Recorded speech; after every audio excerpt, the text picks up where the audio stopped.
Et voilà parti pour l'épreuve de groupe de cette journée. Un groupe 3, le prix d'Hédouville, 2400 mètres à parcourir.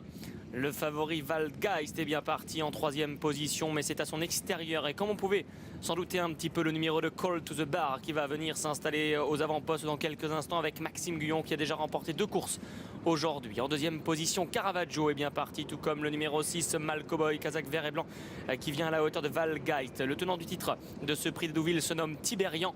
Il est plutôt le long de la corde en cinquième position avec Olivier Pellier et précède Way to Paris, c'est le gris qui est en l'arrière-garde en compagnie de Rashkani et du numéro 5, Casterton. C'est tout gentiment que Maxime Guyon va venir se rapprocher de la lice en selle sur Call to the Bar, qui a donc l'avantage d'une bonne longueur et les oreilles bien pointées sur Caravaggio qui galope en deuxième position. Son compagnon de boxe Tiberian est à sa droite alors que Valgeist se retrouve quatrième ensuite. C'est Rashkani qui accélère maintenant car Grégory Benoît ne voulait pas rester en épaisseur et il accélère en selle sur Rashkani pour venir épauler l'animateur Call to the Bar. Malcowboy se retrouvant quant à lui en septième position après un bon départ juste derrière Way to Paris et c'est le numéro 5 Casterton, le récent lauréat du prix Lord Seymour ici, qui se retrouve en dernière position avec Vincent Cheminot. Call to the Bar est donc maintenant appuyé dans la corde. Il a l'avantage sur Rashkani qui galope à son extérieur. Tiberian est troisième à l'intérieur. Il effectue sa rentrée à son extérieur. Caravaggio le 8. Une bonne longueur devant Valgeist, devant Way to Paris. Un peu brillant. Le long de la corde, c'est la casaque jaune. Derrière lui, il y a le numéro 6, Malcowboy, Christophe Soumillon.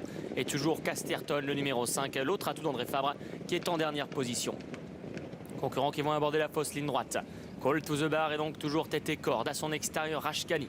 Au troisième rang, Tiberian qui galope derrière l'animateur. À son extérieur, Caravaggio, Way to Paris, Valgeist ensuite dans cet ordre. Malcowboy un peu plus pris de vitesse devant Casterton qui va aborder la dernière ligne droite en ultime position. Dernière ligne droite désormais donc avec Call to the Bar qui va tenter de repartir. Pour le moment, Maxime Guyon ne lui a rien demandé. À son extérieur, Rashkani, Tiberian qui attend l'open stretch maintenant pour tenter de progresser. Mais non, car Maxime Guyon va chercher l'appui du rail. Et du coup, Tiberian se décale à son extérieur. Valgeist également est en train d'accélérer en pleine piste. Et ces trois-là qui vont maintenant s'expliquer. Les 3 chevaux de classe qui se retrouvent pratiquement sur la même ligne. Call to the Bar est à la corde, Tiberian au centre et Valgeist maintenant qui accroît encore la pression et qui vient de mieux en mieux. Valgeist qui vient de prendre l'avantage sur Call to the Bar. Way to Paris, Tiberian qui se relance également. Mais c'est bel et bien un 11e prix d'Hédouville pour André Fabre car Valgeist renoue avec la victoire ici. Pierre-Charles Boudot. Pour la deuxième place, c'est plus pointu car Way to Paris le 3 a bien fini sur la même ligne que l'As Tiberian et le numéro de Call to the Bar. Valgeist, 1 an et demi après sa dernière victoire, donc qui s'impose, qui renoue avec le succès au prix d'une belle accélération.